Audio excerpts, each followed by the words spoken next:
वादी बरहूत, जहन्नमियों की वादी। इमाम अली रज़ा अलैहिस्सलाम से मरवी है कि एक दफ़ा एक यहूदी नौजवान लड़का जनाब अबू बकर के पास हाजिर हुआ और कहा, अस्सलामु अलैक या अबा बकर। जनाब अबू बकर ने लड़के के सलाम का जवाब दिया और पूछा, तुम यहाँ क्यों आए हो? लड़के ने अर्ज़ किया, मेरा एक मसला है और वो ये कि मेरा बाप फौत हो चुका है, जो सबसे बड़ा मालदार और अमीर शख्स था। मरने से पहले उसकी ज़ुबान बंद हो गई थी और उसने अपना सारा माल और दौलत कहीं छुपा रखे थे। ज़ुबान बंद होने की वजह से वो मुझे बता न सका। अगर आप वो माल मुझे बता दें कि कहाँ पर दफन है या किसी भी तरीके से मेरे वालिद से पूछकर बता दें, तो मेरा सबके सामने वादा है उस माल को 3 हिस्सों में तकसीम करूंगा। एक हिस्सा आपकी ज़ाती मिल्कियत में दूंगा, दूसरा हिस्सा बैतुल माल में जमा कराऊंगा और तीसरा हिस्सा अपने पास रखूंगा और आखिर में आपके नबी पर ईमान लाकर इस्लाम भी कबूल करूंगा।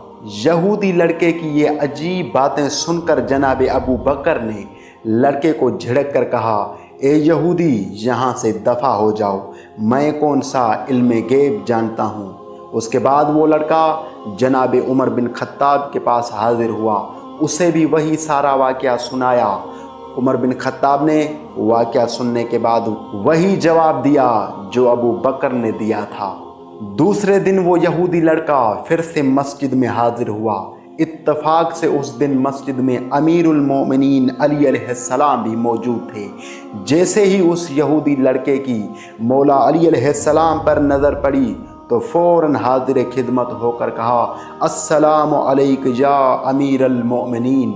सवाल करने के बाद सारी अपनी दास्तान उस यहूदी लड़के ने मौला अली अलैहिस्सलाम को सुनाई।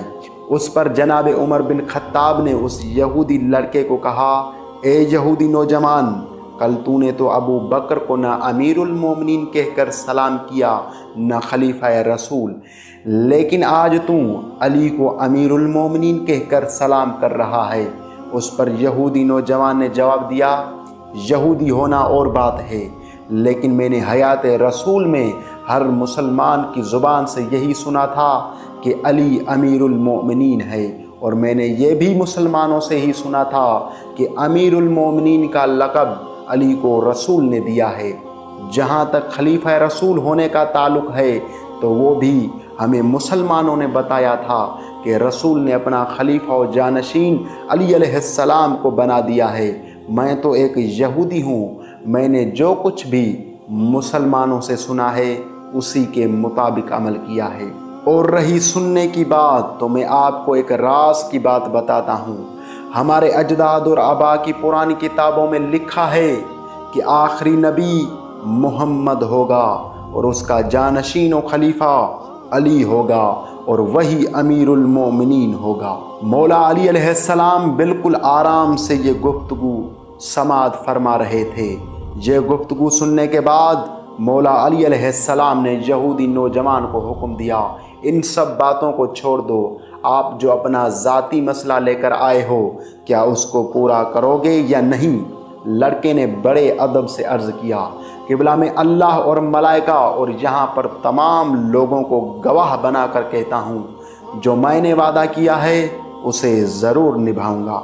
उसके बाद मौला अली अलैहिस्सलाम ने सफ़ेद चमड़े का एक टुकड़ा मंगवाया और उस पर कुछ लिखकर यहूदी लड़के को देकर फरमाया, ए नौजवान, क्या तू खुद भी लिख सकता है? लड़के ने अर्ज़ किया, जी हाँ, मैं बिल्कुल लिख सकता हूँ। यह सुनने के बाद मौला अली अलैहिस्सलाम ने इरशाद फरमाया, फिर तुम ऐसा करो कि कुछ लिखने का सामान अपने साथ लाजमी ले लो। ये मेरा लिखा हुआ एक कागज़ का टुकड़ा है, यहाँ से तुम सीधा यमन जाओ, वहाँ पर एक वादी है और उस वादी का नाम बरहूत है, वहाँ पर चला जा। जब तुम वहाँ पर पहुँचकर देखना कि अब सूरज ढलने को है, तो उस वक्त ये मेरा कागज़ का टुकड़ा वादी के दरमियान रख लेना। जब तुम ऐसा करोगे तो सियाह रंग के बड़े बड़े कौवे ज़ाहिर होंगे, جب وہ کوے ظاہر ہونے لگے تو اس وقت اپنے باپ کا نام لے کر بلند آواز سے پکارنا اور کہنا میں وصی محمد مصطفیٰ علی ابن ابی طالب علیہ السلام کا قاصد آیا ہوں اور اپنے باپ سے ملنا چاہتا ہوں۔ جب تم ایسا کرو گے تو تمہارا باپ تم کو ضرور جواب دے گا، تو اس جواب کو لکھ لینا۔ وہ یہودی لڑکا مولا علی علیہ السلام کے کہنے پر وادی برہوت جا پہنچا۔ جیسا مولا علی علیہ السلام نے کرنے کو کہا تھا ویسا ہی کیا۔ اپنے باپ کا نام لے کر پکارا تو اس وادی میں سے اس کے باپ کی آواز آئی، اے میرے بیٹے، تو یہاں کیا کرنے آیا ہے؟ یہ تو جہنمیوں کی وادی ہے۔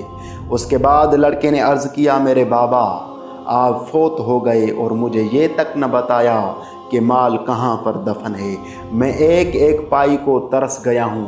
لڑکے کے باپ نے جواب دیا، میں نے اپنا سارا مال خیبر کے فلاں علاقے میں دفن کیا تھا، وہاں پر جا کر اسے نکال لو اور میری ایک ضروری بات سنو، جا کر فوراً دین محمد کو اختیار کر لو اور علی کو اس کا جانشین و خلیفہ تسلیم کر لو، اسی میں میرے بیٹے نجات ہے۔ اس کے بعد وہ لڑکا سیدھا جا کر خیبر پہنچا اور اپنے باپ کا وہاں سے مال نکالا اور سارا مال سونا چاندی اونٹوں پر لدوا کر مولا علی علیہ السلام کی بارگاہ میں حاضر ہوا اور سارا مال مولا علی علیہ السلام کے قدموں میں رکھ دیا اور عرض کرنے لگا، میں گواہی دیتا ہوں کہ اللہ کے سوا کوئی معبود نہیں اور محمد اللہ کے سچے رسول ہیں اور میرے سردار علی اس کے سچے خلیفہ و جانشین ہے۔ میرے مولا، میں یہ سارا مال آپ علیہ السلام کی خدمت میں ہدیے کے طور پر پیش کرتا ہوں۔ آپ علیہ السلام اللہ کی راہ میں جہاں چاہیں اسے خرچ کریں۔